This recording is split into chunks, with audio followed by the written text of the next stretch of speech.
서울 서대문구 홍제 3구역이 공사비 인상을 매듭짓고 재건축에 속도를 내고 있습니다. 그러나 합의 과정에서 가격이 크게 오르면서 일반 분양 가격이 42%나 급등할 전망입니다. 정비업계 등에 따르면 홍제 3구역 조합이 이주비 대출은행 선정 등 절차를 진행 중이며 조합은 올해 7월 허그에 이주비 대출 보증을 신청한 이후 일정을 확정할 예정입니다.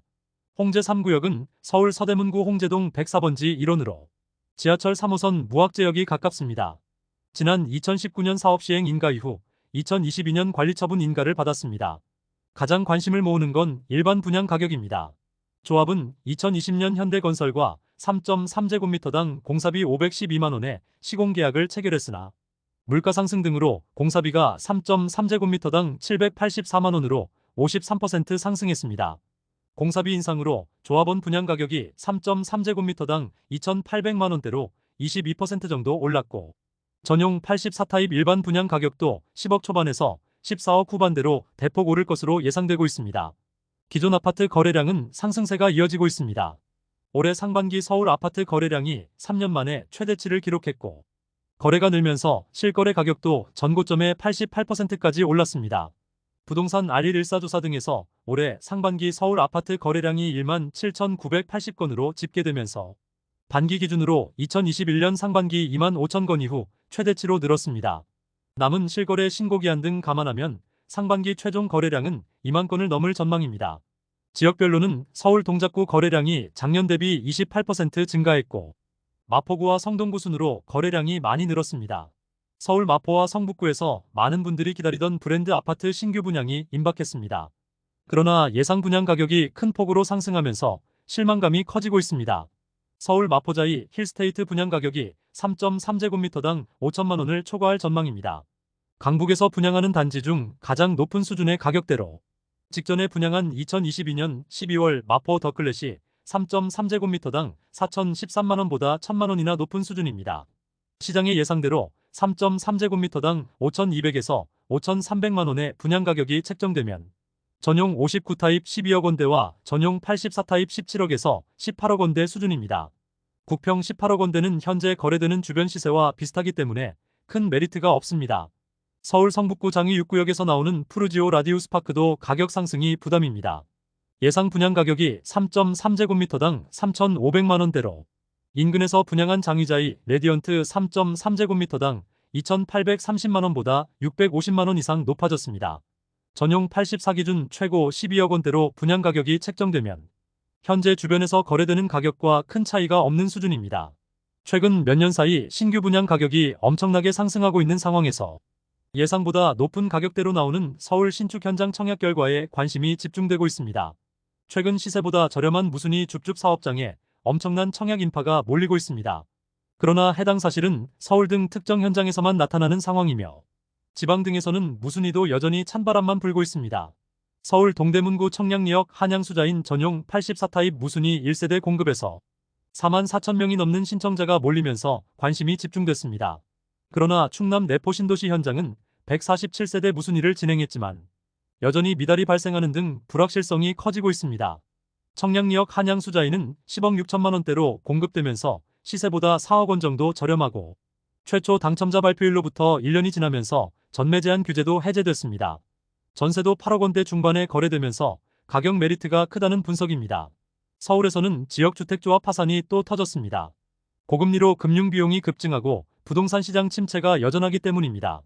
자금 조달이 어려워지면서 어렵게 조합을 설립하고 파산하는 사례가 늘고 있고 지주택이 파산하면 조합원들은 분담금을 돌려받지 못할 수 있어 큰 피해가 우려되고 있습니다.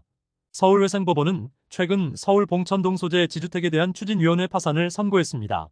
지하철 2호선 서울대 입구역에 인접한 장점 등을 홍보하면서 사업을 추진했으나 토지 확보에 어려움이 커지고 조합원 탈퇴가 이어지는 등 불확실성이 커졌습니다. 또 남은 가입자들의 분담금 납부까지 지연되면서 재정 상황이 급격하게 악화됐습니다. 지역주택조합 파산은 서울에서도 최근 들어 급증하고 있습니다. 작년에만 서울 지주택 6개 현장에서 파산 선고를 받았습니다. 가뜩이나 지주택에 대한 피해가 많은 상황에서 파산까지 증가하면서 지역주택조합 제도를 전면 폐지해야 한다는 주장도 커지고 있습니다. 지금까지 잼스톤TV였습니다. 오늘 영상 도움되셨으면 구독과 좋아요 부탁드립니다. 시청해주셔서 감사합니다. 올해 7월 서울에서 시세 차익 약 20억 원이 예상되는 로또 분양이 예정됐습니다. 서울 강남권 핵심 입지에 위치하며 분양 가상한제로 시세보다 저렴하게 공급합니다. 사업지는 서초구 반포동에 위치한 레미안 원펜타스 아파트로 주변에 고속터미널과 백화점, 9호선 신반포역 등이 가깝습니다. 현재 진행 중인 분양가 심의 결과가 나오면 7월 중 분양이 시작될 전망입니다. 단지는 신반포 15차 재건축으로 총 641세대 중 전용 59에서 191타입 292세대를 분양합니다. 후분양 아파트로 최근 준공을 마치고 조합원 입주를 시작했습니다. 통상적으로 재건축은 일반 분양 6개월 전에 택지 감정 평가를 진행합니다. 그러나 레미안원 펜타스는 지난 2021년 택지 감정을 3.3제곱미터당 4,196만 원으로 인정받았고 분양 시기가 계속 늦어지면서 현재 분양을 2021년 감정 가격으로 진행할 가능성이 높아졌습니다. 시장에서는 분양 가격이 3.3제곱미터당 최대 7,500만 원 수준으로 예상하고 있고 전용 84타입 예상 가격이 20억 원 중반대 수준입니다. 주변 시세가 40억 원대 중후반인 것 감안하면 최대 20억에 달하는 상당한 시세 차익이 발생할 것으로 보입니다.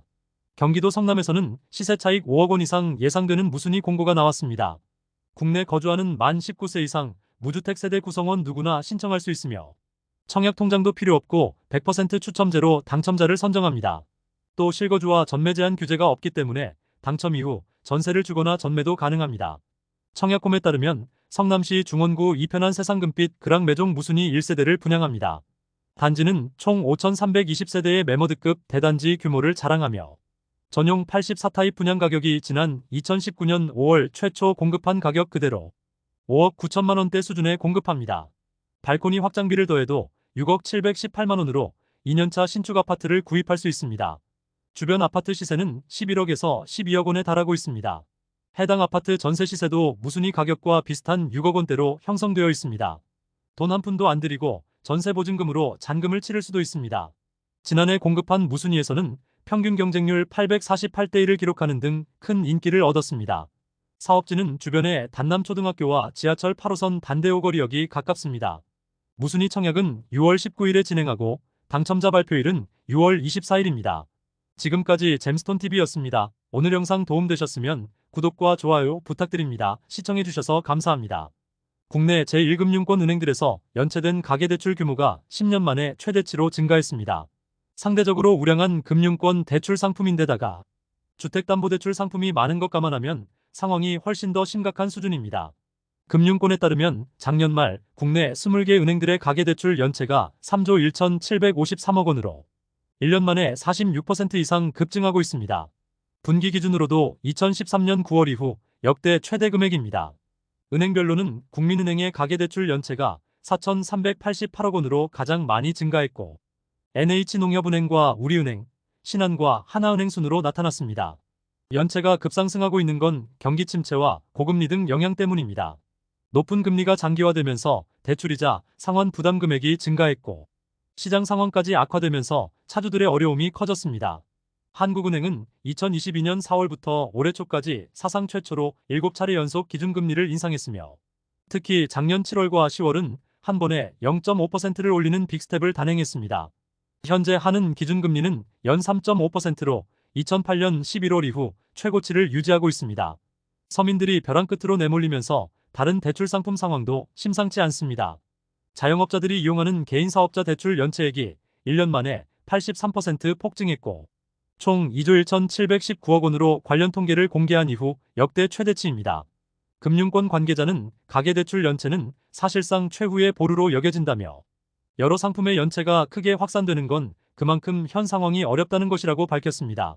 지금까지 잼스톤TV였습니다. 오늘 영상 도움되셨으면 구독과 좋아요 부탁드립니다. 시청해주셔서 감사합니다. 올해 4월까지 대한민국 국가채무가 역대 최대치를 기록했습니다. 나라 살림 적자 수준도 역대 최고치입니다.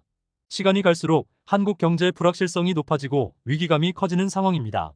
기획재정부가 발표한 월간 재정동향 6월호 자료 등에 따르면 지난 4월 기준 중앙정부 채무가 1,128조 9천억 원으로 집계됐습니다. 작년 말 대비 36조 4천억 원이 증가한 수준으로 역대 최대치입니다. 실질적인 나라 살림을 보여주는 관리재정지수도 심각합니다. 4월까지 64조 6천억 적자를 기록하면서 어려움이 커지고 있습니다. 기준금리 관련 소식도 시장의 기대치와 정반대의 결과가 나왔습니다.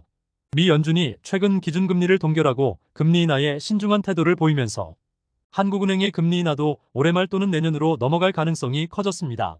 연준이 최근 FOMC를 통해 기준금리를 최고 5.5%로 동결했고 새로운 점도표에서 올해 기준금리 인하 예상 횟수가 3번에서 2번 이하로 줄었습니다. 연준 위원 19명 중 4명은 올해 금리 인하가 전혀 없을 것으로 전망했습니다. 제롬 파월 연준 의장은 현재 물가 상승세 등 상황이 좋지만은 않다라며 CPI 목표치 2%로 내려온다는 확신 없이 금리를 인하하는 건 적절하지 않다고 밝혔습니다.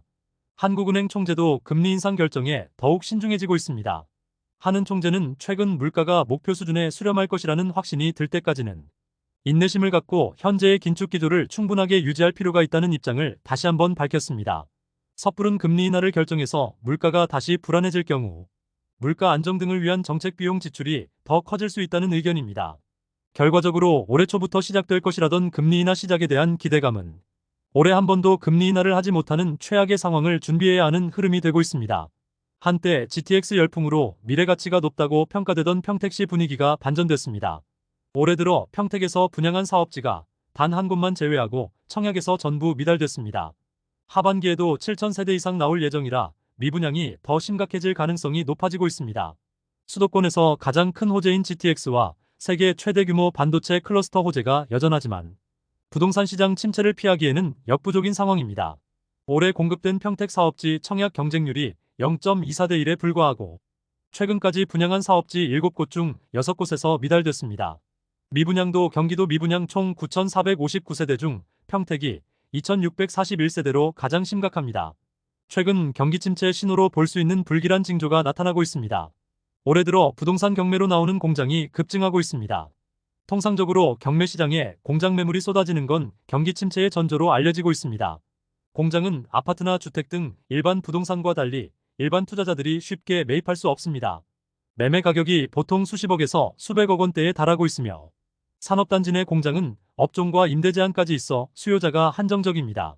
지지옥션에 따르면 올해 5월까지 진행된 공장 등 경매가 총 1,292건으로 작년 같은 기간 911건 대비 41%나 급증했습니다.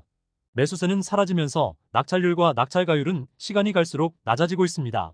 최근 전북 익산에 위치한 필름 제조 공장이 감정가의 반값 수준에 낙찰됐고 단 한 명도 입찰하지 않으면서 유찰되는 사례도 쉽게 찾을 수 있습니다.